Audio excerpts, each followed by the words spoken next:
So it is my privilege also to introduce to you my friend, Dr. James Patterson, who holds a PhD in American politics from the University of Virginia.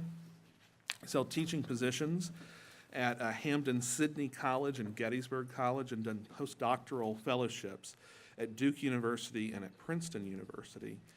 He now holds a position as associate professor of politics at Ave Maria University in Southern Florida. You'll notice that we have him listed as assistant professor. In between when this was published and when he's gotten here today, he has been given tenure by that university.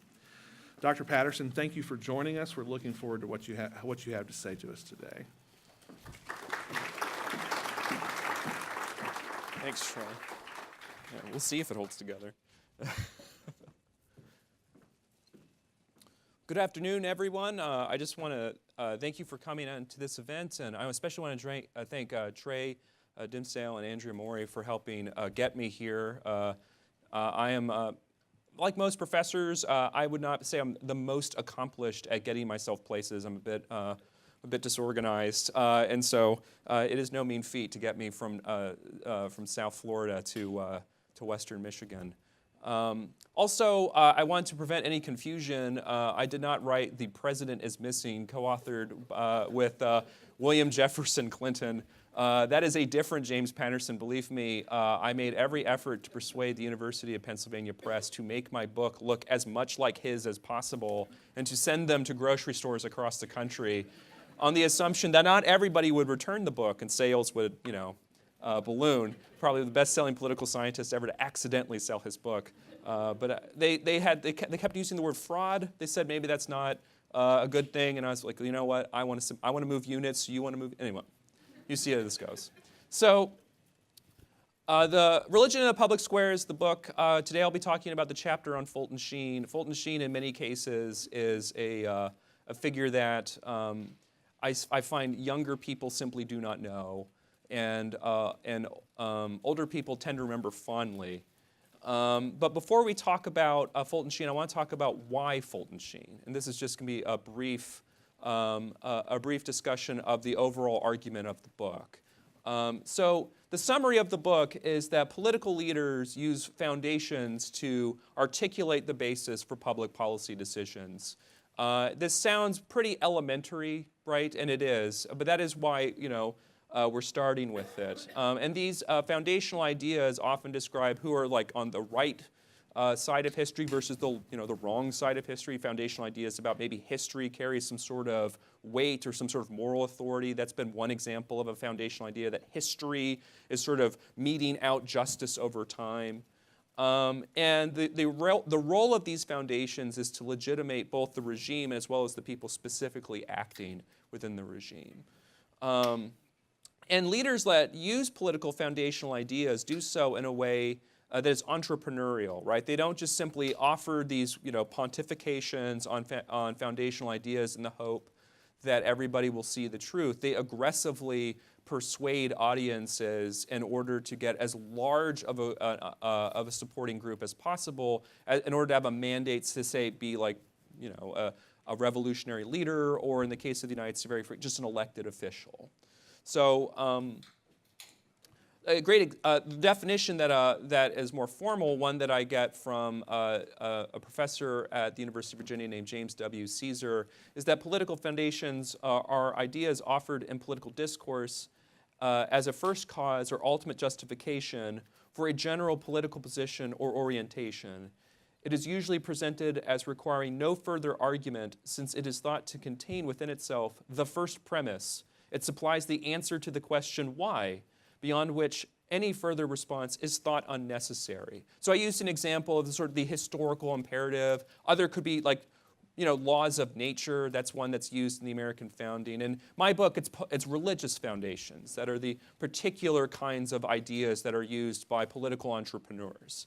So the American regime, in terms of faith, has religious foundations that settle obligations of citizens to themselves, each other, and the common good, the purpose of the state, and friends and enemies of the regime. They do so by grounding it within certain articulations of faith traditions, rather than in terms of a sort of sort of neutral idea of nature or the sort of overwhelming forces of history.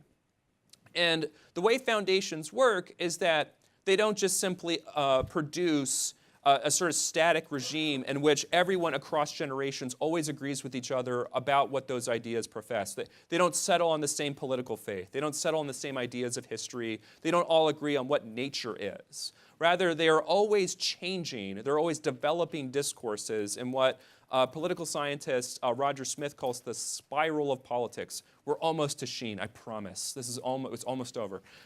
And that is, it follows a series of steps in which you have a context in which foundational ideas are possible, right? So there are certain ideas that are possible within any given historical context. The example being that maybe like ancient Confucian China, there's not like a context for like the idea of Sharia as a foundation for law, right? Because it just simply isn't available.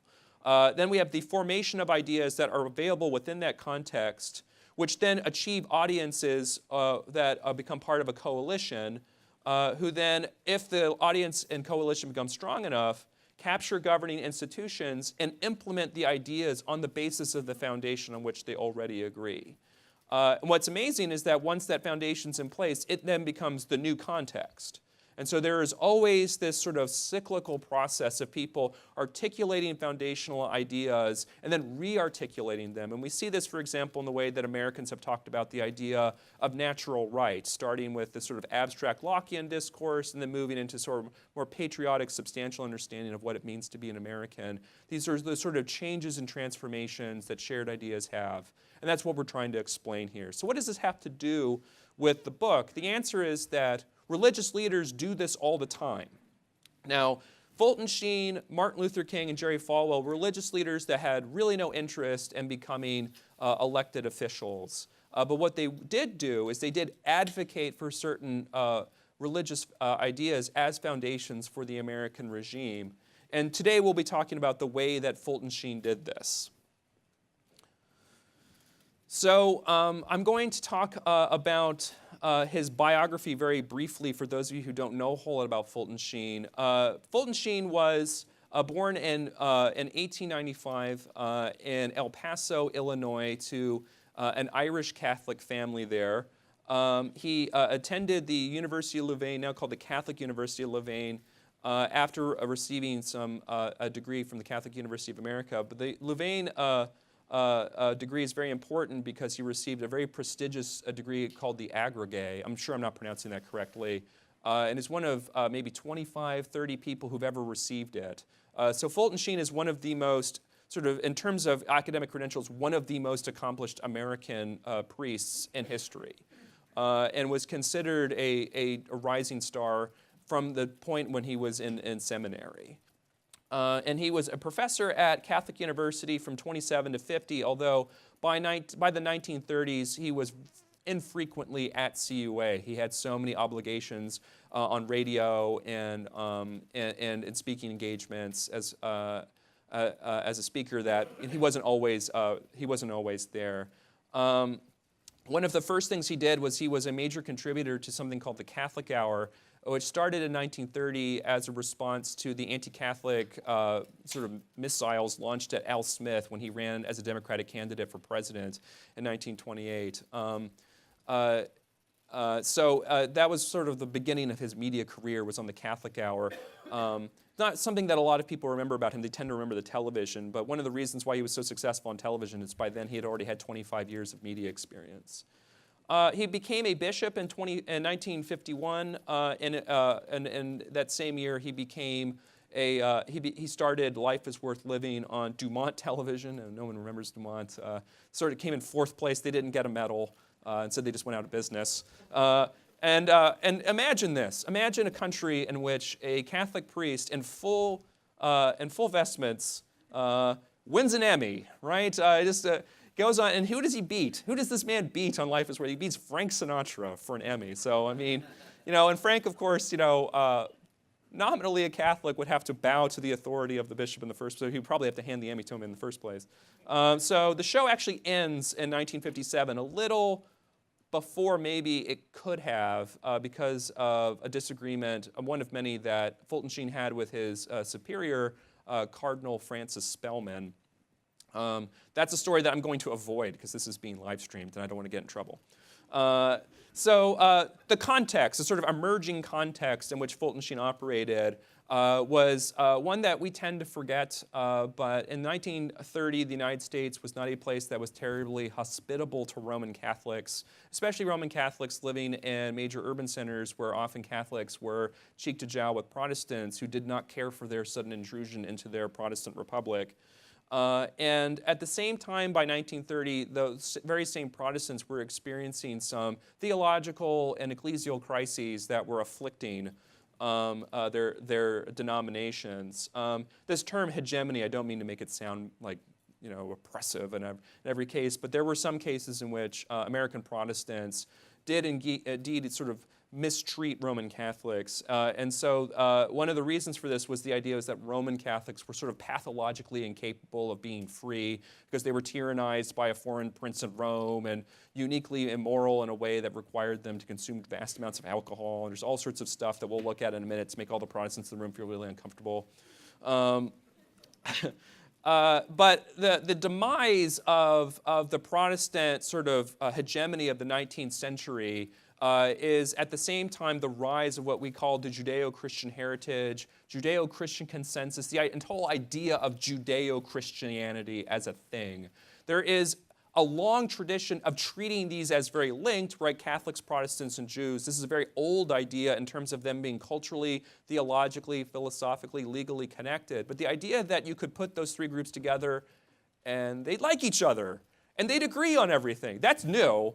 And what I would describe as fragile, especially if you've been following things that have gone on this week in the the Catholic and Protestant intellectual sphere. If you don't know, I won't tell you. It's mostly more light than heat. But the trouble that that Protestants had experienced over the fundamentalist versus modernist controversy, for example, had led more modernist or mainline Protestants to reach out to Catholics and Jews. And there's a really great book about this called Tri-Faith America that I recommend to all of you if you want to see the story about that, by a guy named Kevin Schultz.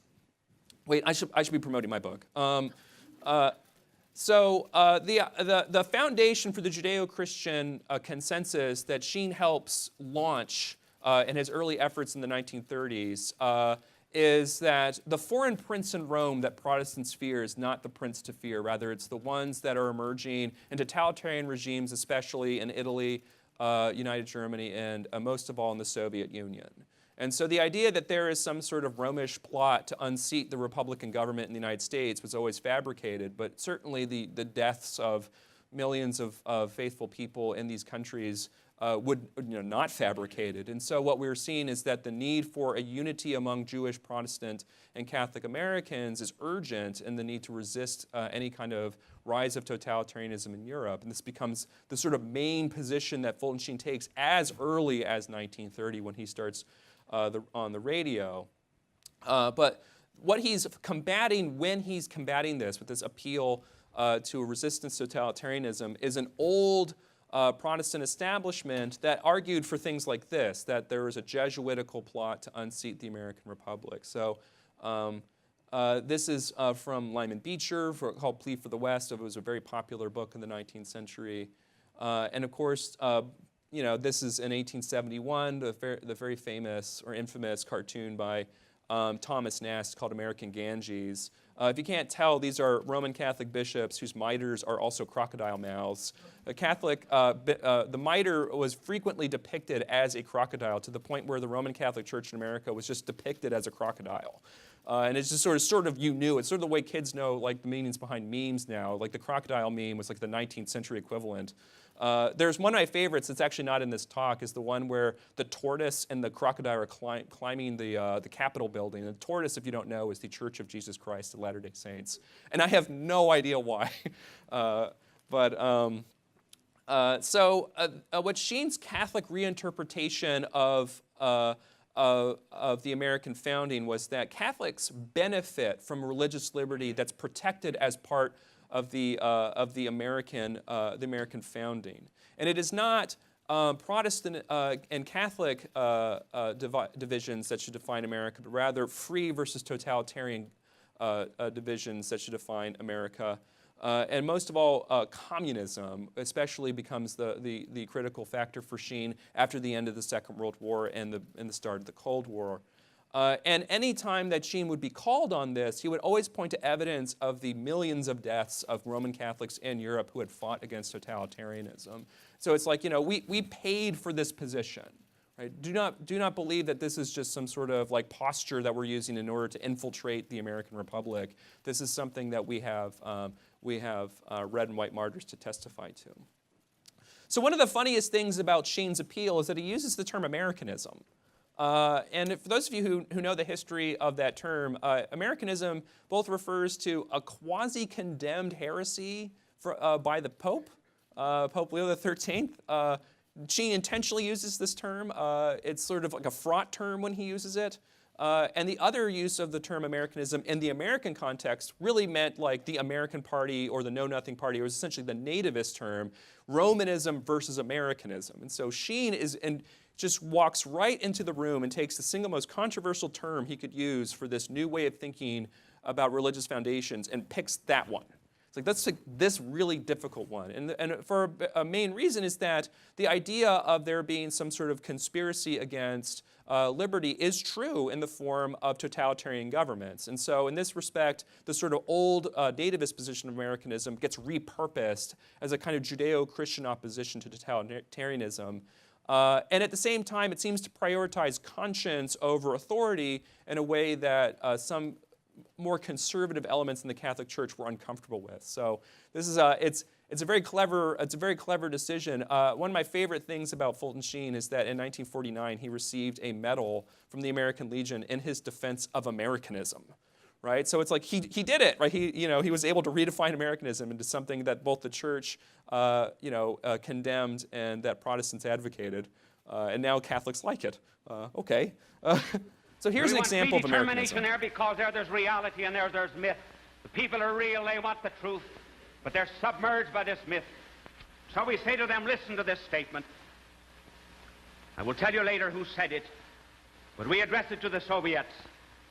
If any nation whatsoever is detained by force within the boundaries of a certain state, and if that nation, contrary to its expressed desire, is not given the right to determine the form of its state life by free voting and completely free from the presence of troops of the annexing or stronger state, and without any pressure, then the incorporation of that nation by the stronger state is annexation, it is seizure by force, it is violence. Who said this? Nikolai Lenin. Then Soviets under God follow it. Free these people. That's the first thing that we have to solve in the world. And then our other problems will be solved. No other problem will be solved until we liberate them.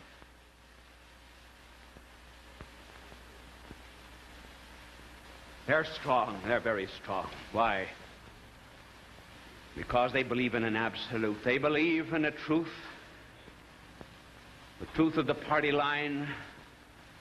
And they believe in it with such fervor and faith that they are. Is that 26:40? Is that time for me to quit? Is that 26:40? 1 minute yet? See, I get so rattled.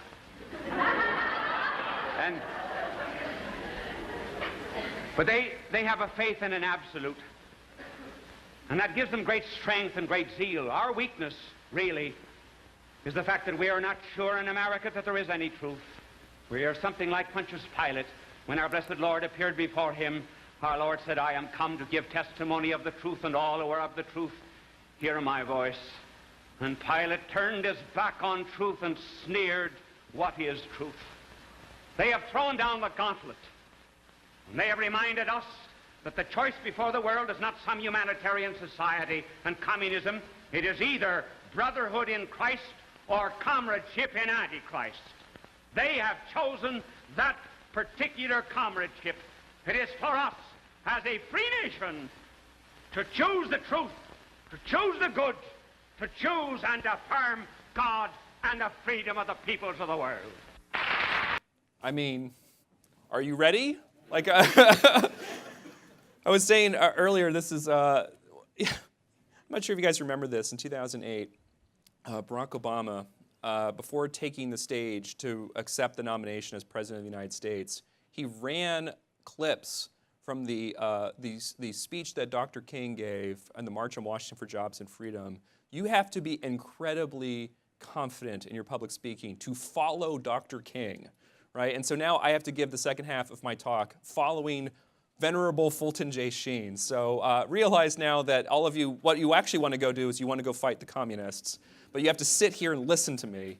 And believe me, like, we can do that later. Just let me do this, and on your way out, buy my book. So Americanism as a political foundation here is defined, for example, as brotherhood in Christ or comradeship in Antichrist. And this distinction is meant to clarify in order to understand that the left on here is Americanism, and on the right, that's communism. And this is the sort of post-Cold War. Sheen earlier would refer to this, the comradeship in Antichrist, as also fascism and Nazism.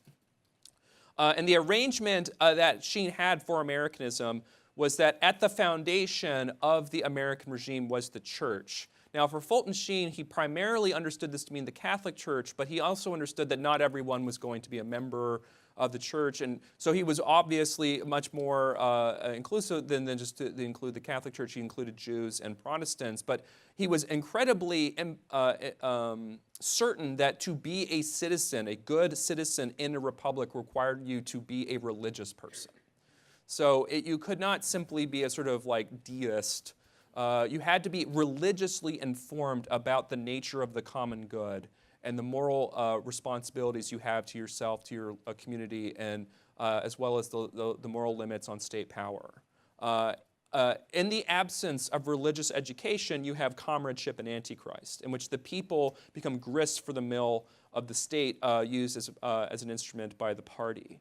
And so the only way that the state can operate as a free organization is the church has already made you free spiritually and morally. Hence why the state in this triangle is very small. The needs and parameters and prerogatives of the state are relatively few, considering individuals have already taken up their responsibilities to their communities in the form of participation in church life. So this is very much a very strong sense of communal life that comes from Sheen's experience in the Irish Catholic churches of El Paso, where much of this was done without ever thinking about it.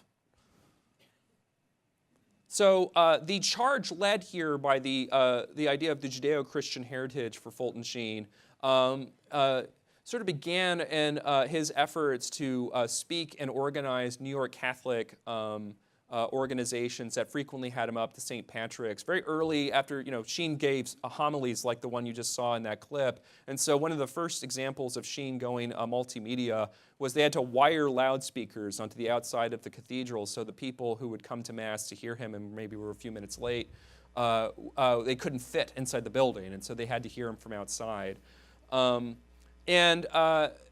Even as he was making these very strongly Catholic statements, he was nonetheless appointed, for example, by Fiorello LaGuardia, mayor of New York, to be the Catholic representative at the 1940 New York City World's Fair in what was called the Temple of Religion. This was the sort of effort to sort of realize this idea of Jews, Catholics, and Protestants together defending liberty at home and abroad. He meets with the first Jewish governor of New York, Herbert Lehman, and an effort to kind of show how the Jews and the Catholics could get along. This is actually kind of an open question in the city. For those of you who maybe come from that time and place in New York, there was a lot of disagreements in the local populations. And one thing to note is that in the process of forming this kind of coalition, remember we're following this spiral of politics, we've now started the process of forming this coalition on the basis of the ideas coming from the immediate context. There are competitors. There are people who disagree with what Fulton Sheen is doing, implicitly or explicitly. And one of the implicit competitors for Fulton Sheen was another radio priest named Charles Coughlin. Coughlin was essentially an anti-Semitic leader by the end of his career, and the Catholic Church in America sort of had to figure out a way to pull him off the air. And there was another person who's often forgotten, and that is Methodist Bishop A. Bromley Oxnam, who was a leader of, I guess, sort of the social gospel of the 1940s, and was deeply opposed personally to Fulton Sheen. As a kind of postscript to Oxnam, the same year that, I believe it's the same year, it's within a year that Sheen wins his Emmy for Life is Worth Living, Oxnam is grilled by the House Un-Americans Activity Committee for his unwitting efforts to pursue the efforts of Soviet propaganda by publishing things that they had sent to him. Oops. You know, it is important to remember that Sheen has competitors within the church too, and they were, you know, Coughlin was pretty notorious in that regard. So there are these sort of formations of this coalition that occur over the course of the 1940s, and all of this is happening before the period when we tend to remember Sheen, which is when he was on television for Life is Worth Living. You know, he's holding these huge masses that include Protestant and Catholic and Jewish leaders of the American regime, including the vice president here, who was an Episcopalian. And the hope was that there could be this sort of legitimation of Roman Catholics as part of the American regime, who could make positive contributions to the defense of liberty here, which is what he ultimately thought was possible. And he now, having formed this coalition, there was buy-in from the other leaders. They were coming to him and affirming his position. The real climax for Fulton Sheen comes with Eisenhower. When he is a regular guest in the White House. I believe regular for a White House guest, right? So I think he goes 5 or 6 times. To the point where Sheen actually kind of name checks him, and a really great clip here. Would you like to see a letter I got from a soldier the other day that indicates you met it? He passed me by on the street. Failed to see me, and he wrote this letter. The soldier says, "Dear Bishop Sheen, last evening at the Alfred Smith dinner, I was told that while I was passing through the streets of New York yesterday, you stopped at a street corner to greet me. I regret I failed to see you, but I do assure you that I am more than complimented by your friendly thoughtfulness. I would have valued the opportunity to have stopped my car, however briefly, to chat for a moment with personal regards." Would you like to know the name of the soldier? Dwight D. Eisenhower.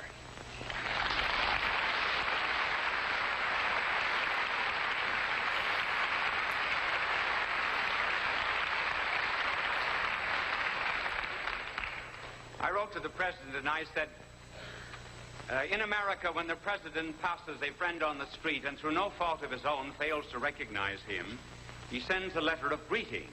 That is democracy. In Russia, when the dictator passes a friend on the street without recognizing him, that means he's marked for liquidation. That is communism.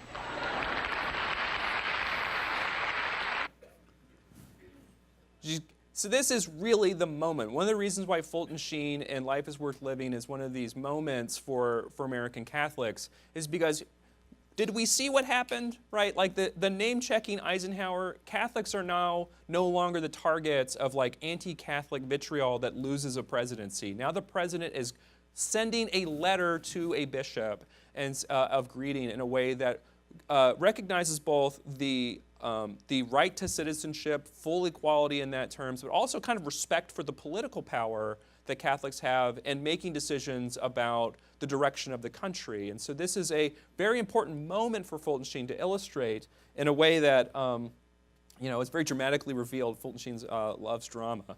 And the outcome of this is just tremendous applause. This is a tremendous success for him. And at this moment when there's this kind of arrival for American Catholics, sort of, you know, think at the same time Fulton Sheen's on television, the Notre Dame football team, right? There are all these, you know, all these big moments happening for American Catholics. He's actually pulled off the air by Cardinal Spellman as the two of them have an increasingly fractious relationship. Even though he's pulled off the air, there is this sort of leftover sense of a Judeo-Christian tradition, a sort of shared set of values among American Jews, Protestants, and Catholics, who can now use those shared positions to make moral arguments for other kinds of political action. In the case of Fulton Sheen, Americanism is the basis for combating the Cold War.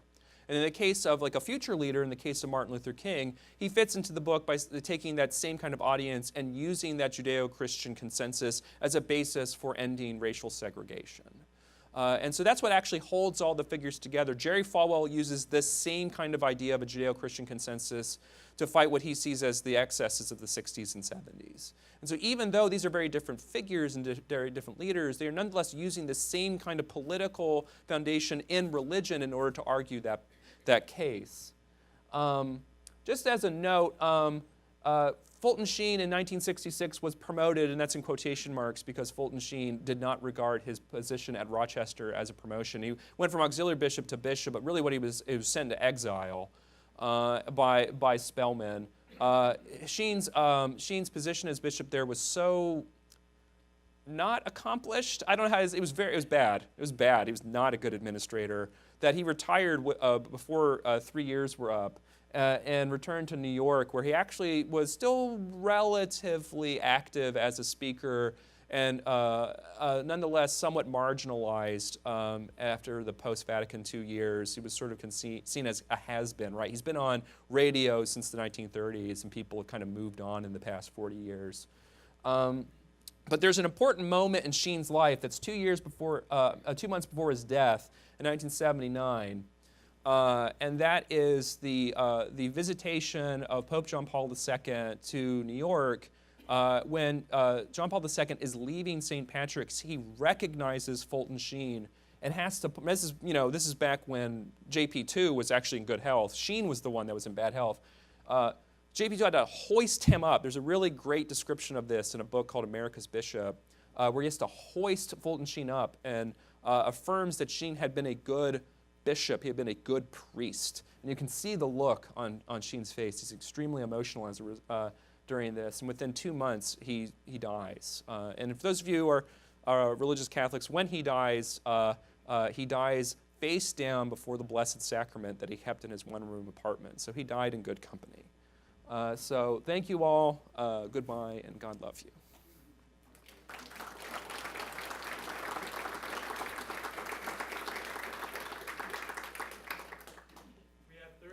For Q&A, if you raise your hand, Andrew and I will bring the mic to you.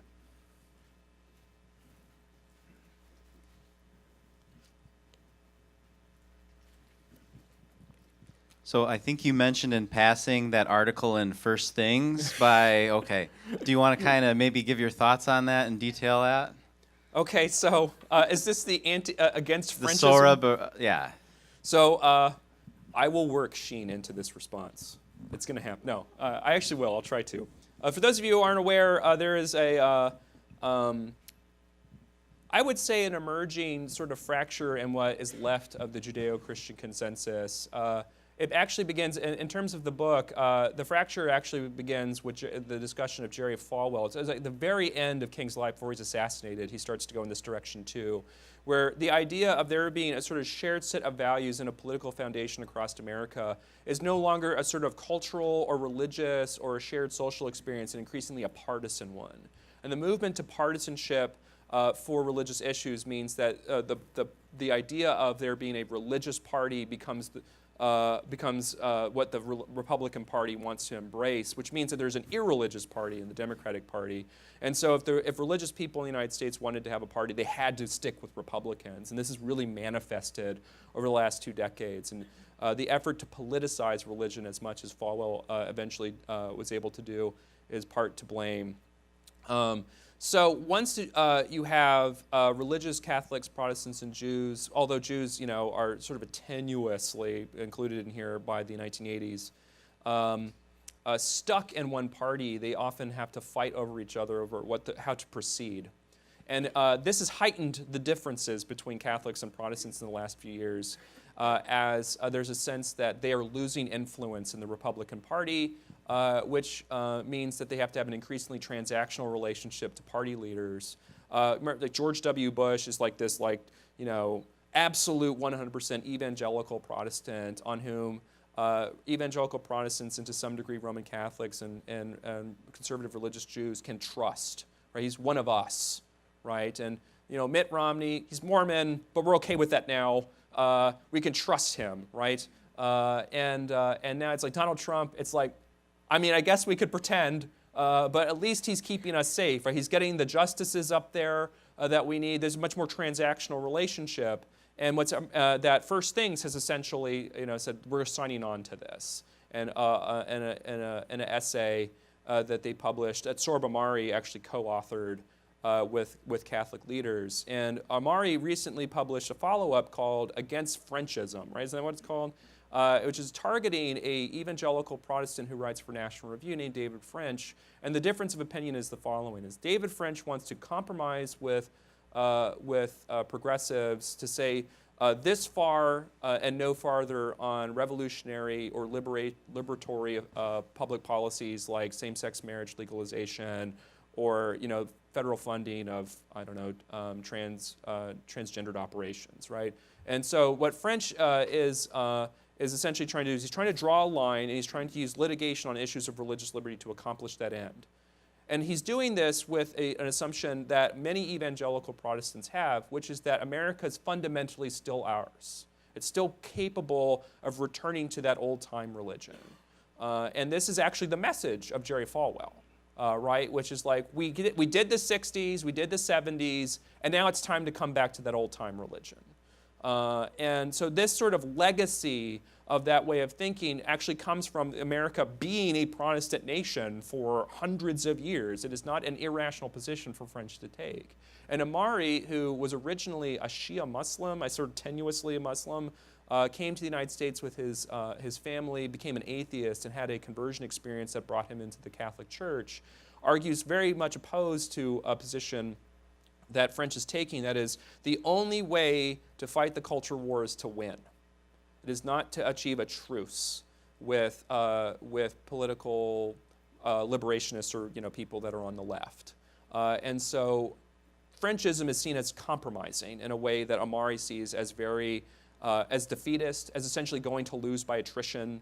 And what Ahmari wants to do instead is he wants to affirm an idea of the public good that actually requires running contrary to many sort of typical Republican positions, which means many more interventions into the economy, or like sort of moral laws, right, that would impose constraints on markets. And French is opposed to this idea with the understanding that French has that there could be some kind of private policing by churches and communities of the behavior, say, of like children or of local community members. And Ahmari's position is that those don't exist for too many people, and so the law must take them up. And so really what we're looking at is this Catholic and Protestant theological division that's been implicit but sort of left to the side, that is now resurfaced as people that are Catholic, Protestants, and Jews have to assess their circumstances as the culture seems to be moving past them. And it is an incredibly important conversation to have, considering the stakes are very high, but it's also a kind of unusual conversation to have in First Things, which was founded to prevent there being this kind of rancor. But it's been a long time since Father Newhouse is with us, so things have really changed. So what's my position? I'm sorry for this very long explanation of the debate. And this is where I said I would bring in Fulton Sheen, is that Fulton Sheen's approach to this was not to argue for these theological and political sort of solutions that sort of are sort of fights over ideology and the degree to which governments should intervene in markets, or people should take personal responsibility versus laws sort of presiding over the moral formation of people. And the answer is that you go win hearts and minds in the form of proselytization, which is why Fulton Sheen was on television and radio in the first place. It's why he gave like outdoor masses to bring people into the church. There's this sort of missing sense of evangelization that is always part of these debates, and then part of this is to do with who's debating. Sohrab Ahmari is an intellectual, he's a public intellectual. David French is a lawyer and public intellectual, and so they want to talk about laws and public intellectual stuff, and they don't have the answers. They don't. I mean, they have like some answers, but this is ultimately not the answer. And the answer is actually more sort of bringing people the truth of the gospel. So I'm not really interested in the debate as much as perhaps I should be, because in a way they're kind of missing the point. But this does point to one other problem, and I'm sorry, then I'll be done, which is, where is the Fulton Sheen, right? We have, like, the closest I would say is Bishop Robert Barron. And this is one of the reasons why Amari and French are arguing, is that where's the clergy, right? Well, it's like, well, you know, in the Catholic Church's case, the answer is in an undisclosed location, right? In the case of, like, laicized former Cardinal McCarrick, right? You know, they have Elizabeth Brunig crawling about Washington, D.C., trying to find the man, and then scaring him. And if any of you have met Elizabeth Brunig, you know that she's like, you know, she's short, and she doesn't scare anyone unless she's got, you know, hunting for the truth. And when you ask yourself, like, where are the Protestant clergy, the answer is all over the place. And so this sort of does point to what at the end of the book I describe as the kind of the end of the Judeo-Christian tradition or consensus. It doesn't have to be the final end, but it really is the dissolution of it. And that's because increasingly these sort of mobilized religious peoples in America were just treated as kind of like grunts in the culture wars that the Republicans were seeking to mobilize, rather than as participants or leaders. So that's my position, and on this. I highly recommend, for those of you who like got a little lost in my description of the debate, I highly recommend you read this stuff, because if you're concerned about the sort of future of these issues, Sohrab-Ahmari's article is great for sort of seeing how, like, the page is turning on this, because this presumption that there is a large number of Americans who are Catholic, Protestant, and Jewish that are just waiting to get back into politics and bring things back to where they used to be has become increasingly obvious, and that it's not right. It's not true anymore.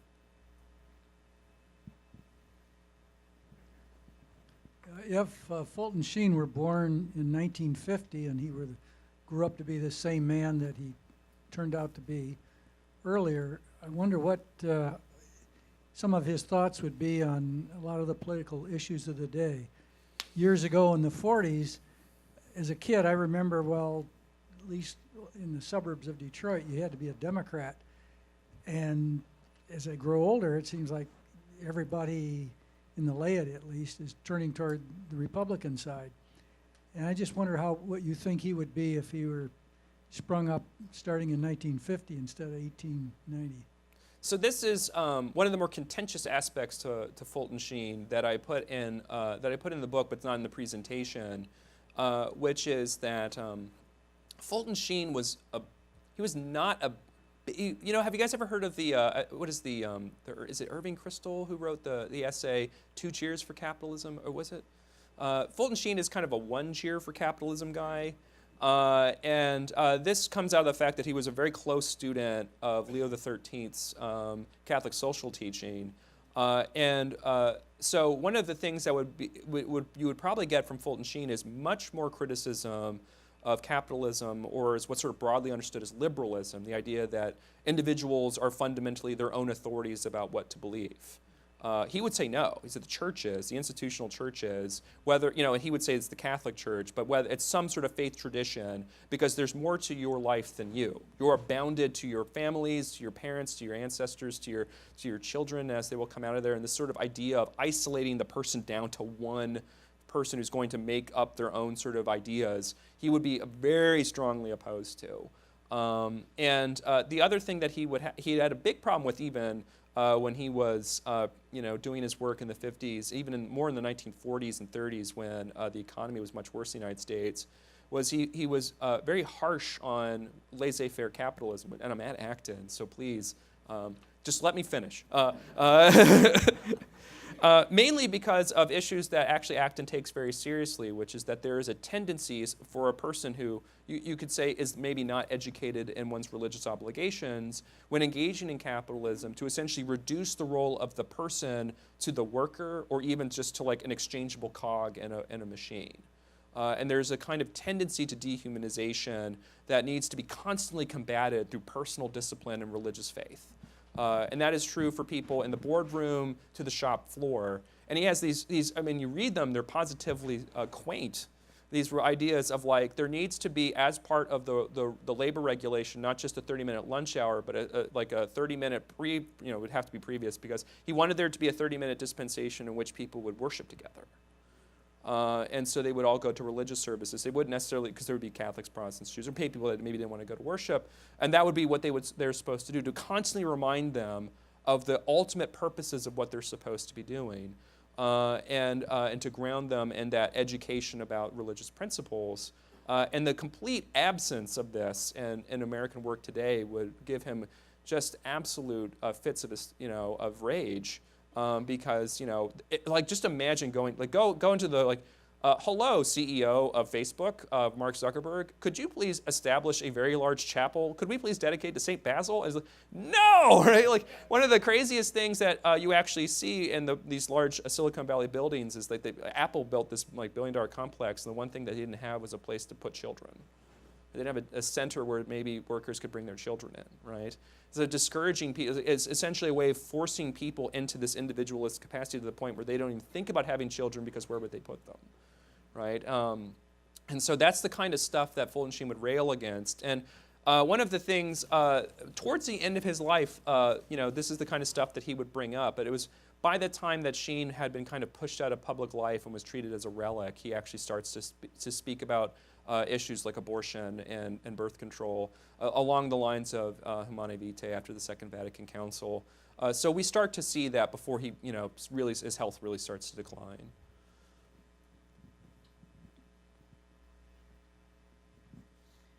So it seems to me, of course, that Sheen was this great bridge builder between people of all faiths.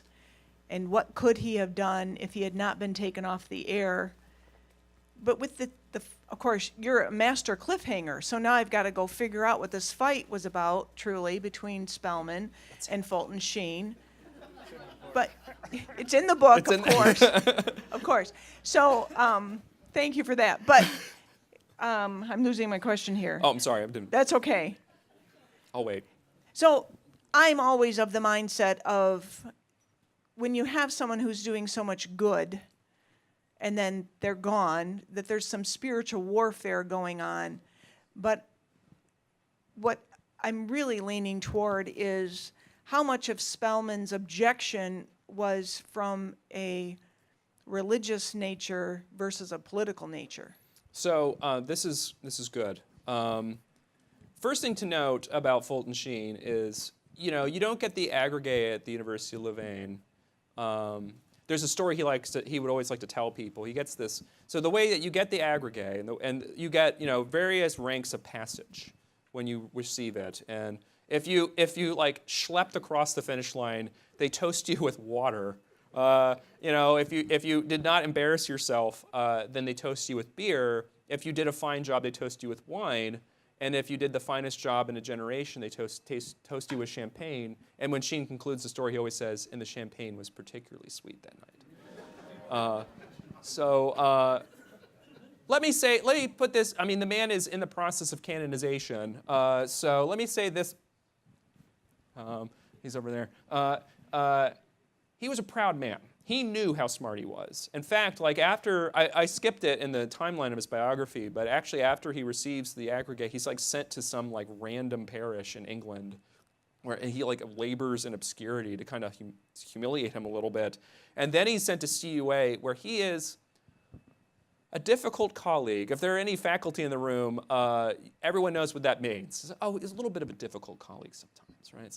Guy was impossible. Right? He keeps getting shoved around into different departments because it's why are you trying to tell me how to run my class? Did you get the aggregate? We get the aggregate with champagne bottle. Get it? We heard the story 1,000 times. He's a difficult man. But he was not. The trouble with Sheen is that he was rarely wrong. Right? So in a way, it's if you have a problem with me, where was I wrong? So this is this becomes an issue, and Spellman was a very different kind of prelate. Spellman was an operator. He was very effective at working his way into Vatican higher-ups. Oh, man, I'm forgetting. There's this amazing book that I just read. I'm forgetting the name of it, on the history of New York bishops. And I got it originally to read about John Hughes, Dagger John Hughes, and kind of an incredible American figure. But then I decided to read the one on Spellman, and it was all about how like he very carefully knew when the tennis times were for major American donors that lived in the Vatican, and just would show up at the Vatican tennis courts. And man, and if he ever read a theological book after seminary, it was a miracle. It was probably an accident, right? He was very good at working the system, right? So he was your kind of classic pope, or sort of bishop that every Protestant wishes to hammer a nail whenever they. And so the two of them were destined not to like each other, Sheen and Spellman. And what Sheen did is Sheen just put on a happy face, and Spellman saw how incredibly powerful Sheen was. And so Spellman was always happy to be the dumb one, as long as he was the one in charge. And what happened is that someone that good does not stay under you forever. And so eventually Sheen, who is, the whole time he's working under Spellman, is director for, and I had to change the title of this thing in 9 times in the book. I'm sure it's wrong now. So I just never could figure out what it was, because it had a couple different names in some of the other sources I looked at. It was the director of the Congregation of the Faith. And they received donations that were not in Spellman's hands. And so Spellman often wanted to have his hands on that money. And so there was a fight over, it was actually for powdered milk. So they go to the Pope over milk money. And the worst possible thing happens, which is the Pope rules for Sheen. And now Spellman's like, oh, well, you got your milk money, but there goes your show, right?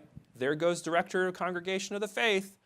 Go to Rochester, all right? See how they love you up there. And then he died, right? So and then Spellman died, and so that was the kind of lay of the land. It was folks often that was the kind of it's so pedestrian and stupid. You would expect there to be some great sort of fight, but it's over powdered milk money, and it's really sad. Again, I talk about it in my book, but the person who really goes to much better length about this is I forget the man who wrote it, but America's Bishop, and there's also a really great book. I remember her name, Kathleen Riley, who wrote about this in her biography of Fulton Sheen. But that's now, unfortunately, I no longer can use that cliffhanger to market the book, but so it goes.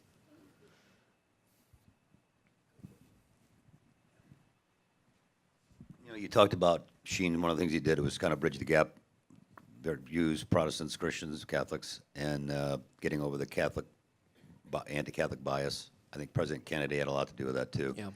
And we've kind of gotten beyond that. But now recently, and within the last couple of years, we've seen in Washington, D.C., Senate Judiciary Committee where Catholics, distinguished scholars were being interviewed, one of them by a presidential candidate.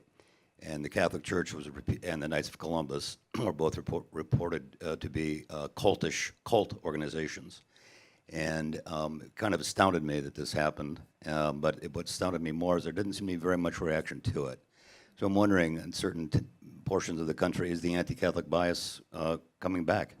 So this is a great question. And like I said, I should be selling my book more than I'm selling other people's books. But there's a really amazing book on this that came out last year, maybe early this year, called Liberal Suppression.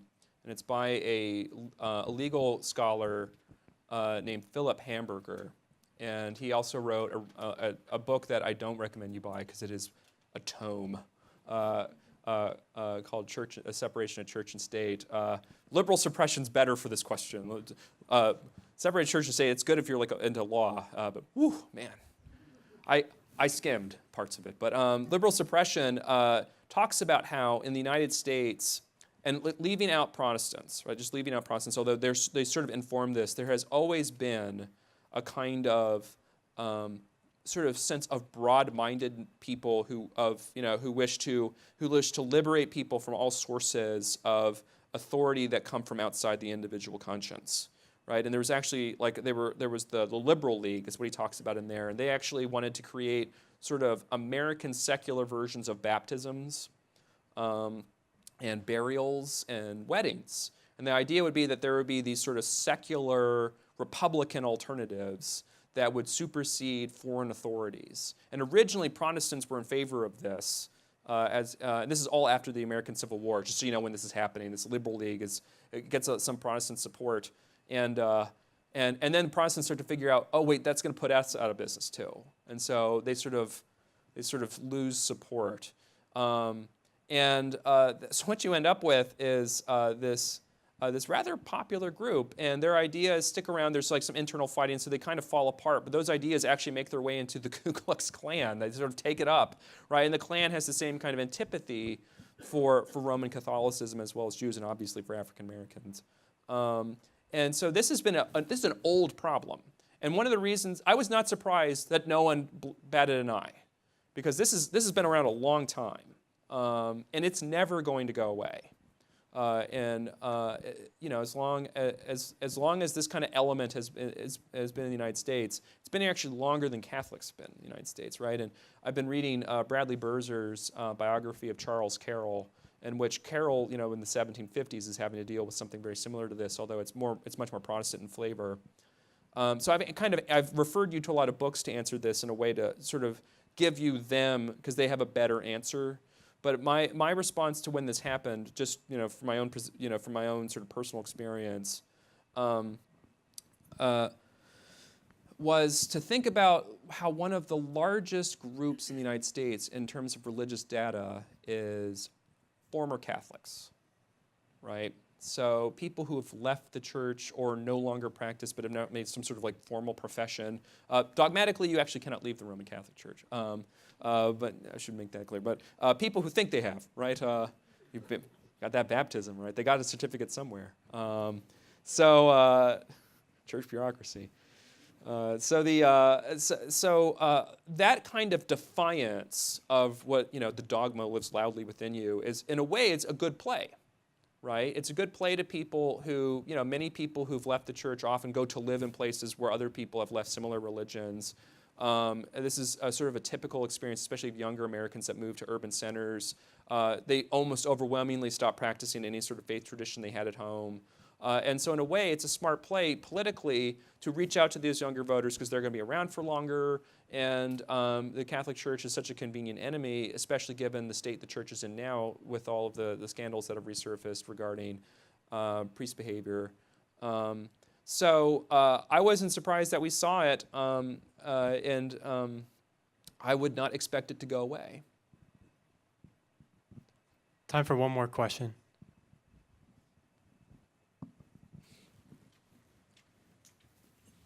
Possibly I should hand this over because this isn't really a question. I just wanted to say that my mom, who is still living, is 99 years old, won a scholarship to Catholic University, and her hero was Dorothy Day. Yeah. And she rubbed elbows with Fulton Sheen quite often, and she told a story of being invited to the bishop's mansion and was just overwhelmed with the opulence that she saw there. But then she was taken into Fulton Sheen's bedroom. It was just a cot and a crucifix and a nightstand. I mean, it wasn't even a bed, it was a cot. So I mean, this was really truly a holy man, and he had he was very austere in his own living. So this was my comment. I enjoyed your talk.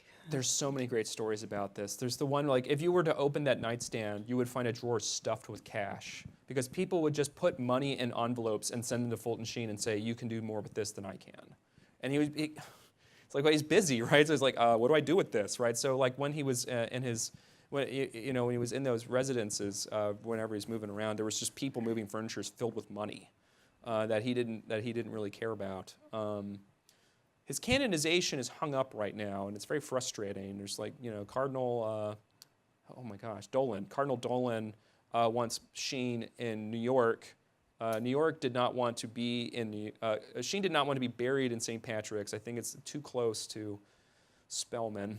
He wanted to be buried, so he actually bought a plot in his will, and no one cares about the will, right? And the person who started the cause for canonization, Bishop Jenke, is in Peoria, and Fulton Sheen did not want to go to Peoria, right? He is not a fan, but that's the right person to start the cause would be Bishop Jenke, and so the two of them have been fighting, and it is one of the most Catholic stories that I read, and I think it was 2017, which is that they shelved the cause for canonization. It's been, I think, what's referred to as referred to the Vatican Library. And I think they're both waiting for the other to die. So Fulton Sheen's status is in limbo. And the issue that led to this to happen was that Bishop Janke requested, the American press did not know what to do with this, requested the first-class relics be sent. So this means cutting off the finger bones, taking out the heart, and people just get freaked out when they're like, wait, this is what the Catholic Church does? It's like, oh yeah, and apparently bishops are willing to get into close to the fist fights over this. And if there are Protestants here, if you think that's weird, read what's the Baylor historian. I've suddenly, what's that? The other one, George Whitefield. George Whitefield, the guy who did the biography of George Whitefield. Yeah, Tommy Kidd. Tommy Kidd's account of the death of George Whitefield and how all the Protestants who had been evangelized rushed to get his relics. And he's like, no, it's like a reanimation of George Whitefield had been like, stop, right? This is what bishops do, and that is, of course, what bishops do, as we've seen. But Fulton Sheen's cause for canonization, once all of this is gone and done with, is all but assured. The miracles are there. I met one of the people who's testified to them. So this is a very important thing. And I hope all of you learned a little bit. The part of the chapter that you did not get at all was the vast number of conversion stories that Fulton Sheen had over the course of his life, some of which are extremely important actually for the politics of the time. And I'm glad that we ended on this kind of note of remarking that he was indeed a deeply holy man and was deeply humiliated by the experiences that he had after Spellman pulled the number on him.